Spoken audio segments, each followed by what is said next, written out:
August 24th, Monday, 2026. I made a video yesterday, the abundance of betrayal, and I was mentioning the lack of commitment alongside that. I figured I'd make a video with the title, The Lack of Commitment. It will be a simple video. The lack of commitment to one who's unconscious and still allowing fear and trauma to run their life. The lack of commitment to that person becomes a habit in every single relationship of their lives. It strains and it leads from a time of one's own life, at whatever age and however young they were, where they struggled with the concept of commitment through either themselves or the way, not themselves, because everyone was young once, and we were all taught what we know.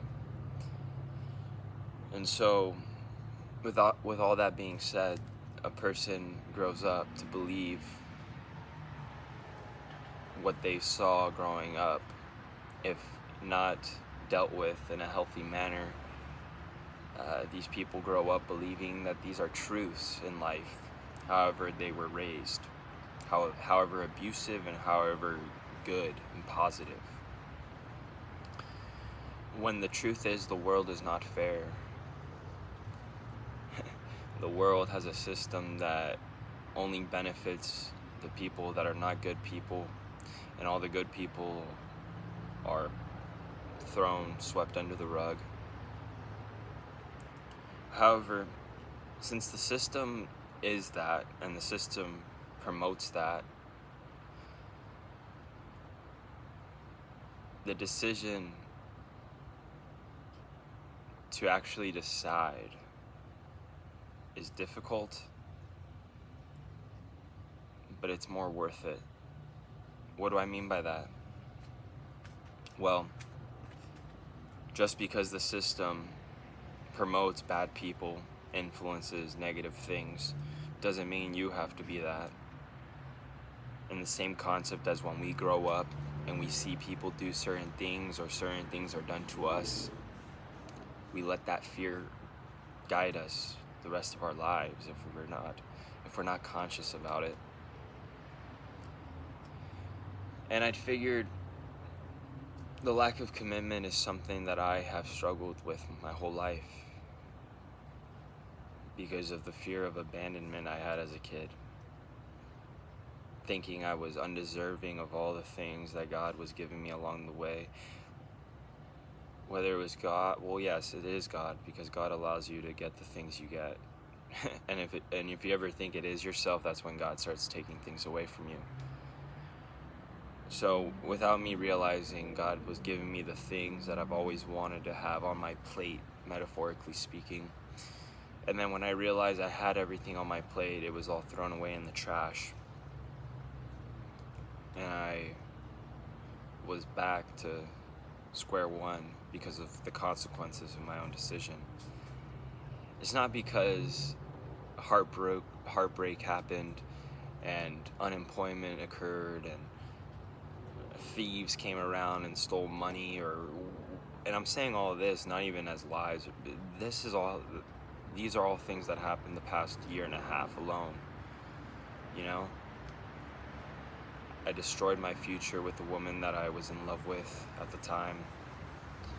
I was cowardly running away from all my responsibilities and accountabilities from my consequences. I was running from all the responsibility and accountability from my consequences that I didn't realize at the time were beginning to be consequences. And the more I diverged, the more I ignored it, the more I chose to not put my energy in it, the more it grew into something that took me even way more back, mentally, physically. But perhaps this is where I need to be at spiritually. The lack of commitment destroys more than you could possibly realize or begin to imagine.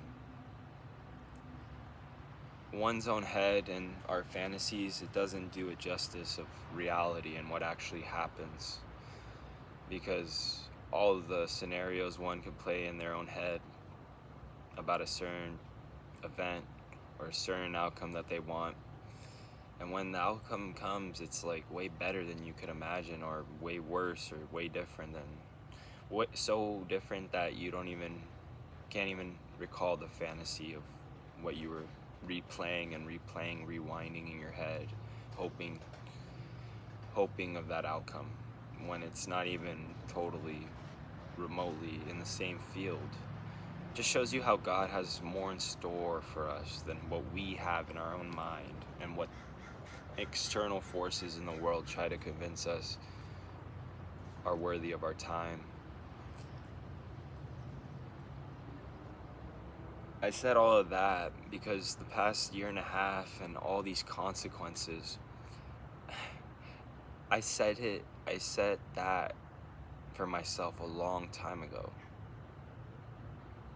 So there's no reason to put the blame on others, or the shame, or the grief, or the pain, and whatever other word you want to say with that.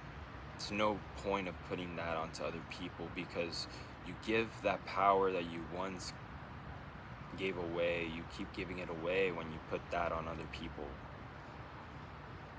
You have to hold accountability and responsibility for your own actions, no matter the consequence.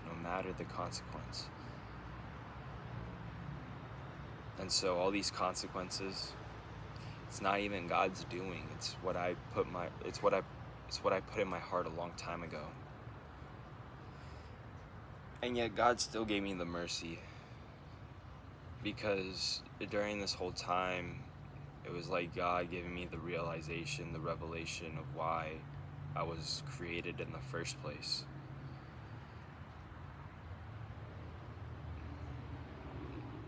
So, what is the solution when you destroy bridges that most likely will never be repaired or fully new again? Honestly, everyone has their own way. If you listen to the flesh, you'll be in your own habits and vices, your own methods, your own feelings, your own emotions, your own ego. You'll put the blame on others, you'll shift it. You'll do everything except putting the responsibility and accountability on your own actions.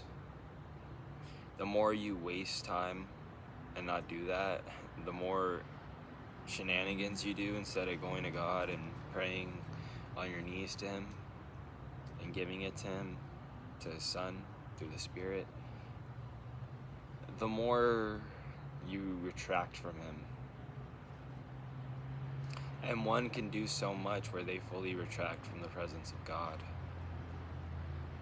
We're not perfect, but trust, it's our heart, it's our soul, it's our spirit that's at war right now. It's all spiritual.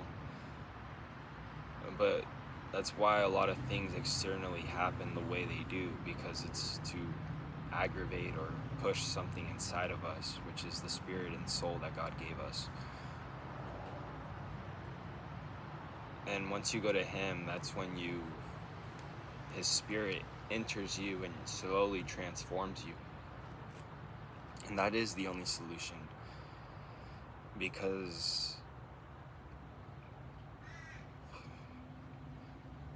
is there a guide to fix sin? In this world, I should say. Is there a guide to fix sin in this world? No. However, there is the Bible. And I'm not saying, oh, you read the Bible and you're already saved. No. Some people are different. God gives gifts in multiple ways. So one person could have never read the Bible in their life. However, they have more Spirit of God in them than myself. I read the Bible because more so of the history aspect of the Bible. Even though the Holy Bible is the Roman canonization now of it, it's still, I still marvel at the fact that God preserved his autobiography through thousands of years of, we can only imagine of what the ancestors went through in this earth, on this earth. We can only imagine. We have it so good here in the United States. I'm here in Southern California, and I cannot imagine growing up 1,000 years ago in this kind of in the world of how it was. And yet, and while the world now is not perfect, it's still a blessing, because God could have made us in any time period. God could have made us in any time period, any civilization, and yet he decided to create us at the end of the end times. He made knowledge so accessible that no one has an excuse on the day of judgment, because everyone has a phone in their pocket. It's just literally your will on how you use it. Whether you're going to glorify his name or you're going to glorify your will. And that's God. God is so magnificent for not even just that, but that is why I read the Bible and slowly take my time through Genesis. I'll read the book of Matthew as well, because the first 5 books of the Old Testament are paralleled very well with Matthew. And so I read the Bible for its history aspect. And it is one of my regrets, if I would have to say, even though it's all on God's time and God predestined it all to happen the way it does and the way it did. But there is something inside of me that wishes I could have started reading it earlier, or at least, like, I guess that energy is like, when I receive it in that moment, it's like that moment I should be reading the Bible instead of just pondering and being in my own hover emotion when that arises of not starting to read it earlier as a kid. Because if you read it, it's just amazing, the history, of the earth, like, truly. Because any news source, any website, you have to do diligent research. You have to have discernment, so you do not get caught up in lies. And the Bible is that for me, because the truth, you cannot hide the truth.